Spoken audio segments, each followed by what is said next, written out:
Hello and welcome to video classes by Konnur English Medium School.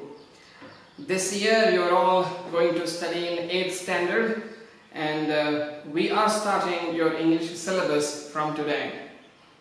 Do you have a copy of English textbook with you? If you do, I want you to open the textbook. Let's have a look at your index, the chapters, the lessons and poems for this year.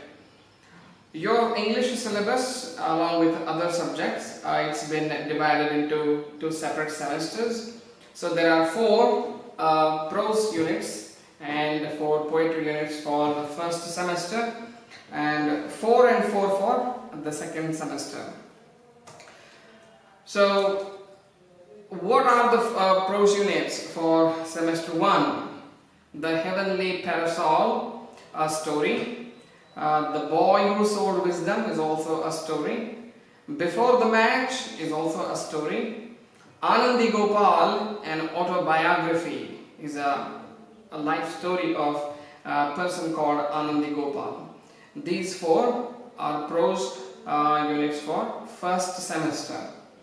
And poetry, Benjamin Jones Goes Swimming, Leisure, After Apple Picking, Palanquin Bearers. These 4 are the poems for the first semester. If you don't have a textbook, you can download a soft copy from the government's website, which is KSEEB. Yeah? You can search for KSEEB and you will get the website. You can download your textbook. In fact, I am using a soft copy of your textbook. I am reading from my laptop. So if you have that, use that too. Now, for the second semester, the 4 prose units are a lesson for Nakul, the model millionaire, the great sacrifice, the woman on platform 8. So most of these are actually stories in this syllabus. So you are going to enjoy reading them. Every one of them is very beautiful. So are the poems too. For your second semester you have Modern Machinery, Imagination, The Bees and The Cloud. Of course you have a supplementary reading part in which again there are stories. King Sindbad and his falcon, The Broken Gate and The Miser. These 3 are for your supplementary reading. So for the first semester we will be taking up King Sindbad and his falcon and the broken gate, and for the second we will have the miser.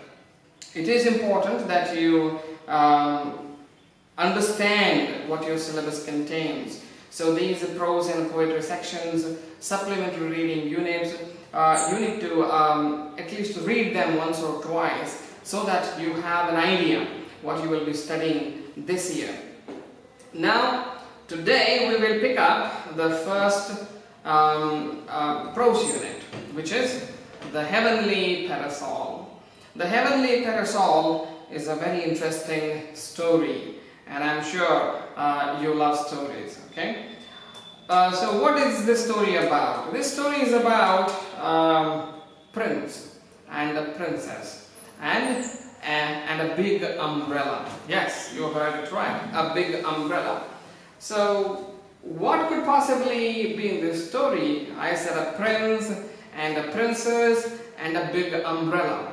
Well, we will see that. We will read this now and then I will pause in between to explain a few things. As far as difficult words are concerned, I do try to give meanings for difficult words, but there will be many of them, so it wouldn't be possible to cover all of them. For that you need to use a dictionary or take somebody's help, but it is important that you make sure that you get the meanings of those words which you do not understand. So let's read this story about a prince and a princess and an umbrella. Okay, now the word umbrella is not used in this story, in this prose unit. Instead we have the word parasol. Yes, I have already written the title here on the board. Yes, the Heavenly Parasol. Parasol means an umbrella. Now, why do we use an umbrella? What is the purpose of an umbrella? Umbrella protects us from rain. It protects us also from the sunlight, right? Okay. Now, if you're using the umbrella for protection in rain, then it is actually called just umbrella. But if you are using an umbrella for protection against the sunlight, now this umbrella may not shield you from water, pouring water, because this kind of umbrella, which are used only for protection against sunlight, just to provide you some shade, right, when you are walking in the sunlight out in the open, it is not designed to really protect you from rainwater. Yeah? So, but this is designed to protect you from sunlight. It gives you some cool shade. So parasol is that. Parasol is also a kind of umbrella, but it is used mainly for protection against sunlight. Now in this story, we are not talking about any ordinary parasol. We are talking about a heavenly parasol. What is heavenly? What is heaven? Heaven has actually different senses of meanings. We know that heaven is the opposite of hell, but heaven also refers to a divine abode, yes, the land of the gods, yes. So we are talking about that heaven here. We are talking about the divine abode when we talk about a heavenly parasol. So just to make it clear, I'll put it in other words. A heavenly parasol is basically a parasol that belongs to gods, yes. A parasol used by gods. So we have a prince and a princess in this story. I'm sure you have heard a lot of stories about princes and princesses. We have a prince and princess, and we also have a divine umbrella here, a divine parasol. So let's read this story then, yes? Will you all follow me line by line when I read, and when I pause to give you some explanation, I want you to make sure that you make note, yes? You make notes of the explanation, because you may not remember everything I say here. It is good that you take it down in your notebook so that you can refer to it when you are reading this lesson for your preparation. Okay. There once was a beautiful princess in the town of Pragjyotisha called Amritaprabha. Okay. Also pay attention to how I read and try to learn it. Okay. Like you also need to understand that pronunciation is important. Okay. Do not pronounce words the way you think it is pronounced. Always verify by referring to a dictionary or by asking somebody if the pronunciation is correct. So I want you to pay a lot of attention to how I pronounce words. Okay, I'll read that line again. There once was a beautiful princess in the town of Pragjyotisha called Amritaprabha. So there is a town here, it's called Pragjyotisha, and in that town there lived a beautiful princess whose name was Amritaprabha. When she came of age, the king held a swayamvara to enable her to choose her husband. Many illustrious suitors, lured by the tales of Amritaprabha's beauty, assembled there. Now Amritaprabha, the princess, she grew up and she attained the right age of marriage. So her father decided to hold a swayamvara for her. What is a swayamvara? I'm sure you have heard this word before, right? A swayamvara is a kind of wedding where the girl is given the opportunity to choose a husband from an assembly of suitable bachelors. This was usually done in royal families by kings in the gone by days. So because Amritaprabha was a princess, her father, the king, decided to hold a swayamvara. So the announcement was made that a swayamvara was being held for the princess Amritaprabha. Her beauty was already well known. People talked about her beauty. all over the region, and many princes and kings had heard about her. So when they came to know that Amrita Prabha's father has organized a Swayamvara, they all wanted to be present in the Swayamvara, hoping that Amrita Prabha would choose them as her husband. Right? That's what a Swayamvara is. A Swayamvara is where the princess here will get to choose whom she wants to get married to. There will be all these princes and kings sitting, yes, in rows, and she will, hold a garland in her hand, a garland, and then she would walk looking at each of them, and if she likes anyone, she can simply put the garland around his neck, and that's it. That means she wants him as her husband, and the wedding will be organized. So in this Swayamvara, many great kings, yes, equally famous for their bravery, yes, for their character. So maybe they have descended from some very important dynasties. So they've all come there hoping to be, her husband. So Swayamvara has started. Among them was Meghavahana, a great grandson of a former king of Kashmir. So among all these very eligible princes and kings was a man, a prince called Meghavahana. Meghavahana was the great grandson of King of Kashmir. He has also come there. Amrita Prabha shyly cast her eyes over the court and wondered whom she would choose. To Meghavahana's surprise, the princess stopped before him and put the garland around his neck. He rose to his feet, unable to contain his joy. So Amrita Prabha has been given a garland, and very elegantly she is walking, yes, in the court. In the court, in the sense, the large hall where all these kings and princes have settled down. So she is feeling a little shy. Yes, obviously she is a girl, and there are so many men around her, and she has been given the responsibility of choosing the right one for herself. Yes, she has to decide who is suitable for her. So she is feeling a little bit shy here. So with that garland she starts walking, and she looks at each one of them. But when she comes to the place where Meghavahana, yes, the great grandson of King of Kashmir, was sitting, she does not think twice. She does not go any further. She stops there and she puts the garland around his neck. So somehow she feels that he is the only right person for her. So she decides to marry him. He puts the garland around his neck.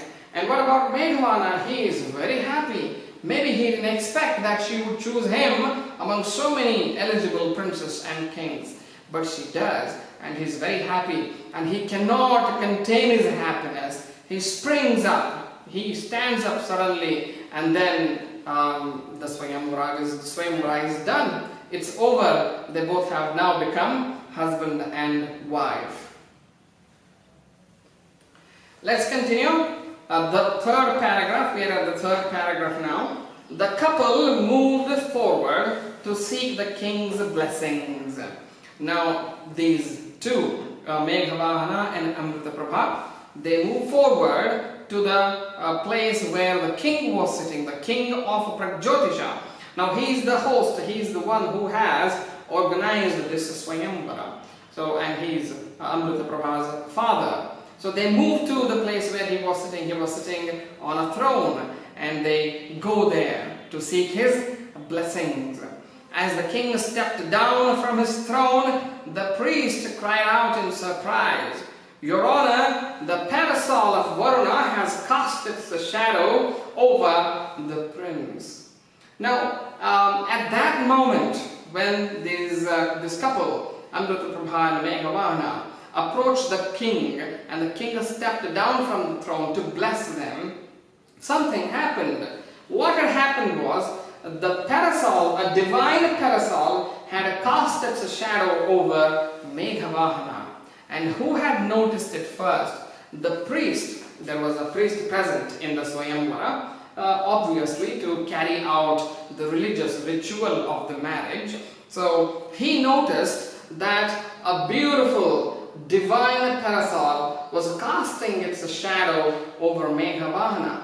Where did it come from? Who knows? We don't know, but the priest recognizes it as a divine parasol. It is the parasol used by God Varuna or Lord Varuna. You know, Lord Varuna is a god. He is the god of rain, it is said. So Varuna's parasol had somehow come there and it was casting its shadow over Meghavahana. And the priest cried out in surprise. He says to the king, "Your Honor, see, the parasol of Lord Varuna is here and it's casting its shadow over Meghavahana." Not the king, not the priest, not anyone else, but it was there over the head of Meghavahana. "It is true," exclaimed the king. "My son, you are favored by the gods." And king looks up and yes, there it was. The beautiful parasol was casting its shadow. And he says, "Oh yes, this is true. This parasol belongs to Lord Varuna. And it has come here to cast its shadow over Meghavahana," means that this prince, this young man, he was favored by the gods. That means the gods liked this man, this prince. Maybe that is why the parasol has arrived.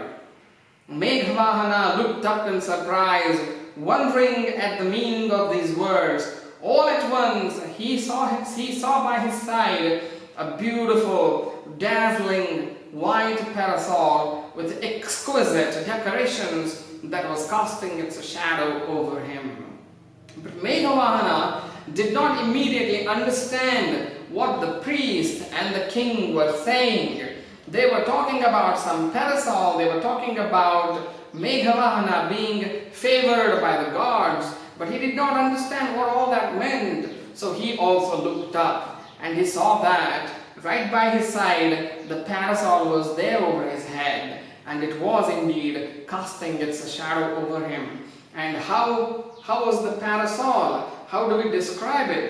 Meghavahana saw that it was beautiful and dazzling. What is dazzling? Dazzling, when we talk about, let's say, performance, a dance performance, for example, or a performance in some sport, we sometimes use that word, a dazzling performance. Dazzling means impressive. Yes, impressive. So this parasol was beautiful, it was dazzling, and it was white.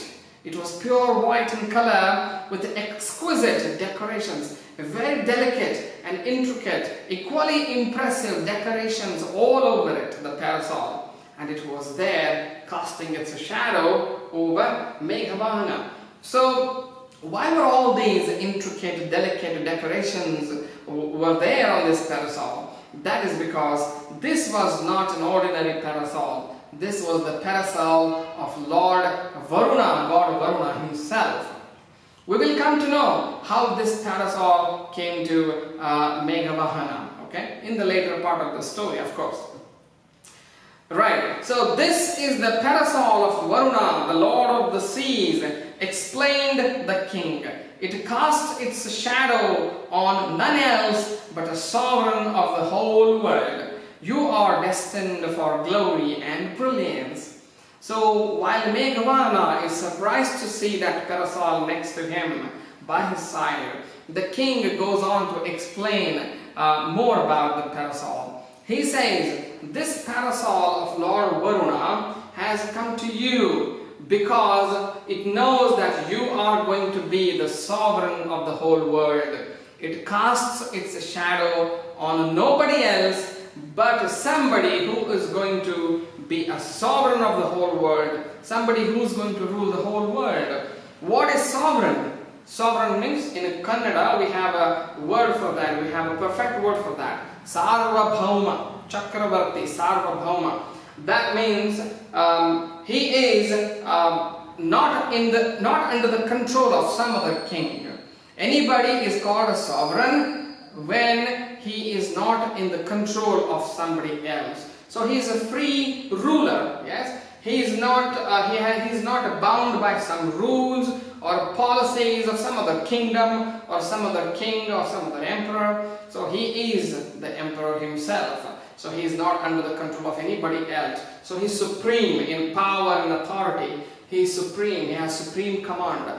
That person is called a sovereign.